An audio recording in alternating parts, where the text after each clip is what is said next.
სახელმწიფო ბიუჯეტის არამიზნობრივი ხარჯვის თემა არჩევნებიდან 2 კვირის შემდეგ უფრო აქტუალური ხდება. ამჯერად თავდაცვის სამინისტროს მიერ 3 მილიონ ლარზე მეტ არამიზნობრივ დანახარჯებზე გურიანი უსიწერს.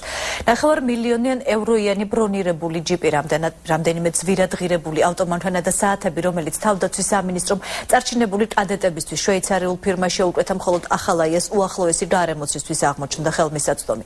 მეცხრე არხი გუშინ ასევე საუბრობდა იმ ძვირად ღირებული იარაღების მინისტრის უახლოესი გარემოცისთვის, რადაც ემაზე, რომლებიც ოფიცრებისთვის და განსაკუთრებული დამსახურების მქონე ჯარისკაცებისთვის იყო განკუთვნილი. ექსპერტები და არასამთავრობოები თავდაცვის ბიუჯეტის არადამჭირვალობაზე საუბრობენ. თავდაცვის უწყებაში სახელმწიფო სახსრების არამიზნობრივი ხარჯვის განსაკუთრებულ მასშტაბებზე გურიანი უსიწერს.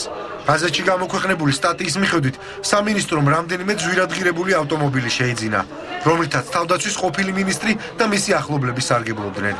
თავდაცვის სამინისტროდან ერთ-ერთი თანამშრომელი გვიკავშირდება, რომელიც 480,000 ევროდ ღირებული ავტომანქანის შესახებ გვაწვდის ინფორმაციას. მისი თქმით, 9 მილიონ ევროდ შეფასებული მერსედესი ჯავშნიანია და ის სულ ცოტა ხნის წინ შეიძინა თავდაცვის სამინისტრომ. მანქანის თითოეული საბურავის ღირებულება 5,000 ევროა. სტატიაში საუბარია აგრეთვე კადილაკ ესკალაიდის 8 ჯიპზეც, რომელთა საერთო ღირებულება $1,200,000-ია.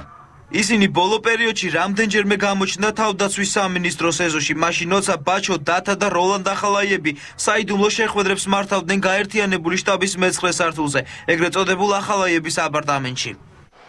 ძვირად ღირებულ ავტომობილებსა და ახალაიების აპარტამენტზე არა, მაგრამ ბიუჯეტის არამიზნობრივ ხარჯვაზე საუბრობენ თავდაცვის სფეროზე მომუშავე არასამთავრობოებიც. იგივე იარაღის ძვირფასი იარაღის გადაფორმებები იმ ადამიანებზე, რომლებიც არიან კონკრეტულად მინისტრის უახლოესი გარემოცვა და არანაირი მიზეზი არ ყოფილა, რომ ყოფილიყო მაგალითად დამოუკიდებლობის წლისთავი აღნიშნვა ან კონკრეტულად არმიის.